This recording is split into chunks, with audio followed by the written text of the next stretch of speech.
Hey guys, welcome back to Seeing Blind. My name is Cindy. In case you are new, I'm going to tell you guys a little bit about what's been going on as far as why I have not been as active here on Seeing Blind. And then I'm also going to discuss one of the big things that I think a lot of people struggle with, and that's navigating the workforce and job searches and things like that as someone with a disability. So it's currently October, which is Disability Employment Month, and we all know that our community is really has the lowest statistic as far as unemployment, and that's really sad. I am a big advocate for don't just talk the talk, walk the walk, and that's what I've been doing the last several months. I have been really working hard, filling out all the applications, job searching. The good news that unfortunately does impact a lot of my work here on Seeing Blind is I have found a job. I am now a full-time employee. It's in the field that I love and have much passion for, which is the field of accessibility. And I'm now a certified accessibility tester for the Department of Homeland Security. So I do consider myself an accessibility specialist, as someone who is an assistive technology user and has been for decades. I have succeeded. And so this is going to be hopefully a good testimonial and good motivator for you guys to keep up the hope that it will happen for you as well in whatever capacity you are pursuing. So I'm going to dive in a little bit deeper on that journey and process in this video a little bit later. But first, just to address kind of the big changes for Seeing Blind, let me tell you guys, doing social media and being a content creator is a full-time job in and of itself. So I am just stepping back a little bit. I'm going to be pretty much active mostly on Facebook page, different things here and there, and I'll try to update my link tree as well.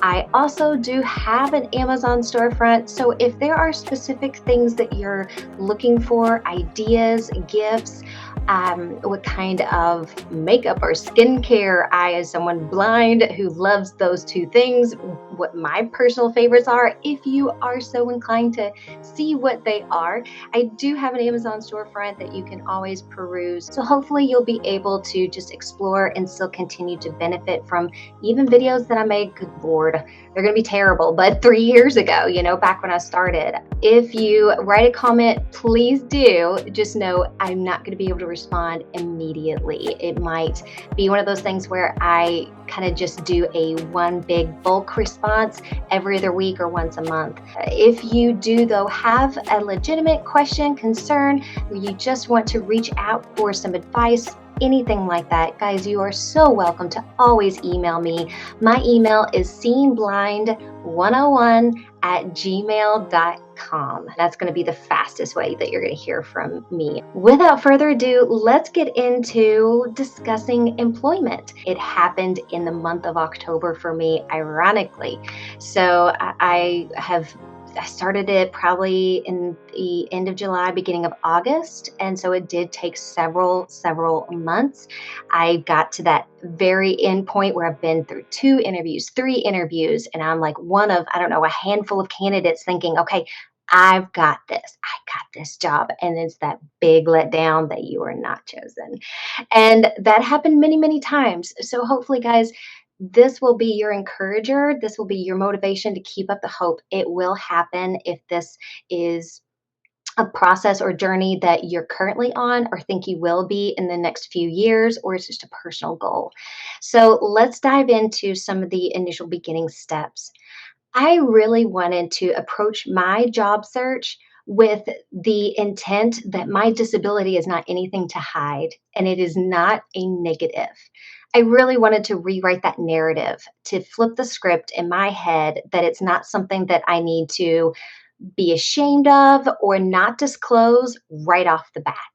I definitely wanted to be clear and upfront in my communications.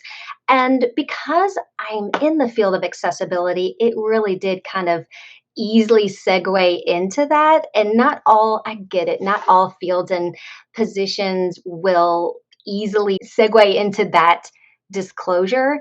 But anytime anyone asks me about my strengths, I would reference my experience as someone legally blind in the workforce and how the skills that I had to develop in adapting, creative thinking, creative problem solving, communication, all of the things that I had to really develop strong skills in, I would highlight that as a strength because of my disability and really flip the script into making it a positive. So I really thought in my head, okay, what are my strengths because I'm blind? What can I bring to the table because I have a disability? And all those negatives that, oh, well, maybe the employer, is going to see it as an extra expense that they're going to have to, or I'm going to need all this extra time, or I'm going to be a needy employee, or all this stuff. I would address all those negatives and find a positive that would counteract it, or some sort of little statement that I could maybe potentially, hopefully, slide in that would address any of those common misconceptions. So I really wanted to represent myself in a true, authentic, positive, very confident, and capable career woman. And so once I felt like that narrative was solid in my head, that I anticipated all of those what ifs and the negatives and the positives and had my clear stance and where I was coming from, once I had all of that in my head, I felt like, okay, I'm ready to start putting myself out there and trying to get some interviews. Just fishing, fishing, fishing. So, the platforms that I really liked for my personal job searches, LinkedIn, great resource, especially to connect with others in your field to see what certifications others are getting, what kind of courses, experiences, and things like that. It's a great way that you can really kind of see how you stack up, like where you stack with your cohorts. And another one I really, depending on your field, definitely look to see if there is a specific niche forum. So, for example, in the field of accessibility, there is a specific forum called A11YJobs.com. There could be one for any field out there that is specific to your niche. So search to see if there is that forum because a lot of places will publish specific jobs on those types of forums as well. And that's also a great way that you can network with other people. I found Indeed to be also pretty accessible. All things considered. One application that platform I did not find a great experience with was Career Builder. I can't really recall why, but it just seemed like I did have some accessibility issues regarding my screen reader on that platform. So definitely research, just do your due diligence and kind of go ahead and start getting some profiles, baseline stuff set up on some of these platforms so that you can get a lot of this stuff automated and then, you can hit that easy apply when applicable. Let's move on and discuss resumes. Resumes are so key. They're so key. There's lots of resume builders. There's, of course, now we have AI. Thank God for ChatGPT. Great kind of resource to create your cover letter. There's lots of YouTube videos and tutorials on how to use AI and ChatGPT to help with your resume. So definitely do your due diligence.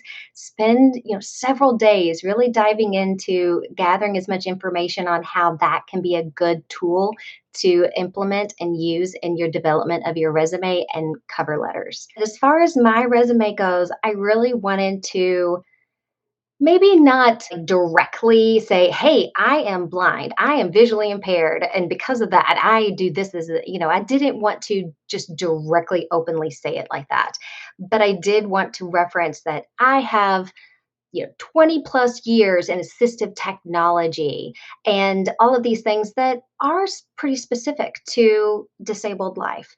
And so it kind of like is very vaguely implied, if you will. And I feel like that also was a great kind of segue and opener for that disclosure when we got to the interview processes, which I'll dive into a little bit more. So stay with me, friends. If you are currently searching for a job, or even if you think that you will in the next year to 5 years, Get involved with your local state's VR office. VR is Voc Rehab Office. That office is solely dedicated towards independent living and for employment. Okay. And they have lots of resources that can assist you in building your resume for free. Okay. So definitely get a case open with VR. That alone can be a very long, lengthy process. So definitely be patient, but you have to self advocate. You really do have to step up and hold your journey with VR accountable and really take the lead as far as calling them, keeping in touch, keeping on their radar, and alerting them to, hey, I'm what's the next step, or what can I do? I want to build a resume. Who can help me with that? Stick with it and really work it. If you work the system, it will work for you, but it's not going to happen magically overnight without you putting in any effort. So definitely reach out to your VR office. Great source there to assist with resume. There are templates also that you can download for free through Microsoft Pages, all of the word processing applications. There are templates that you can use. Guys, if you have not been taught how to make your resume accessible for screen readers, that it's actually pretty easy. It's not that complicated, but something I think we should all know. And definitely, um, if you yourself are in the blind community, disabled community, it's just something I feel we all have the responsibility of learning how to make our resumes accessible for any assistive technology user, because you may be applying for a job. You yourself or someone you may know may not necessarily be a screen reader user, an alt nav user, or any other assistive technology user. And you might be submitting your application and resume into someone who is a screen reader user. And if they can't access your resume because it's not fully accessible, it's not tagged correctly, you didn't use headings and all the tools appropriately, then it's not going to be accessible to them. And guess what? You missed out on opportunity on landing that job. So it could be a great way to impress that you are on the cutting edge of document creation, because that is applicable to almost any job. If you write emails, everyone writes documents and everything. I mean, everyone does that kind of stuff in work these days. So be on the up and up on making sure that you are creating accessible documents, because that is a skill I feel like a lot of employers do value as well. There is a bit of controversy on whether your resume should be like 1 to 2 pages versus 4 to 5. It really does depend on the field. Psychology, medical, those types of fields typically get quite lengthy because they're listing a lot of clinicals, they're listing a lot of different responsibilities and duties and all this kind of stuff that they do, and that can really add to the length of a page resume. And that it was something that I really struggled with myself. Do I do 1 page? Do I like can I consolidate? What do I leave out?